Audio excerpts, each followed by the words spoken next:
Hello tout le monde, j'espère que vous allez bien. On se retrouve aujourd'hui pour une nouvelle recette. Il s'agit de la recette des brochettes de poulet. Pour cette recette, on aura besoin de 500 g de filet de poulet coupé ici en cubes, donc en brochettes. On aura besoin de paprika fumé, ça reste facultatif, mais je vous le recommande fortement avec le poulet, ça rehausse vraiment le goût. Ici, j'ai de la persillade provençale, pareil, que je vous recommande, mais que vous pouvez remplacer par du persil, voilà. Donc ici, il y a dedans de l'échalote, de l'ail, du poivron rouge, de l'estragon et de la ciboulette. Franchement, je suis agréablement surprise par cette persillade. Je vous recommande. De l'ail. Donc ici, c'est de l'ail en poudre. On peut mettre de l'ail semoule, du jus de citron. On aura également besoin de sel, de poivre et de paprika. On aura également aussi besoin d'huile, donc soit de l'huile de tournesol, soit de l'huile d'olive ou un mélange des deux comme moi.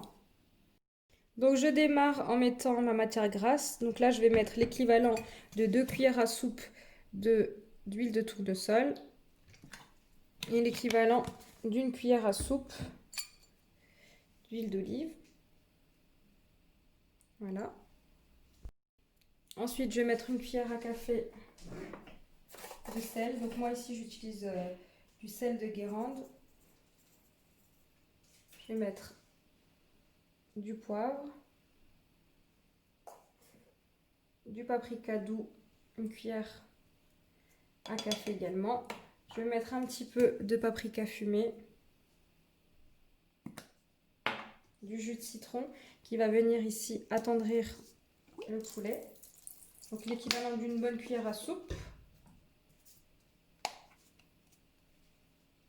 De l'ail en poudre, l'équivalent d'une cuillère à café rasée.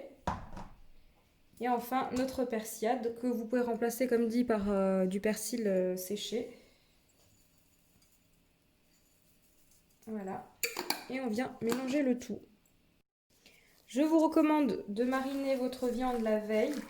Si vous ne pouvez pas, donc au pire, quelques heures avant de faire cuire vos brochettes, de façon à avoir une viande bien imprégnée des épices et une viande bien tendre et juteuse.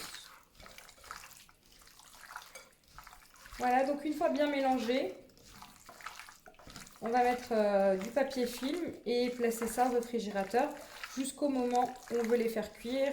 Et ensuite, on les mettra donc sur des pics à brochettes. Voilà. Donc rendez-vous pour la cuisson.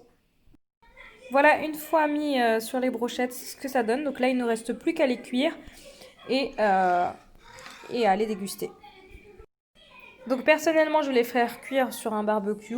Vous pouvez les faire cuire au four, vous pouvez les faire cuire dans un grill, à votre convenance, à la poêle. Voilà, donc j'espère que cette recette vous a plu. N'hésitez pas à me laisser un commentaire et je vous dis à très vite.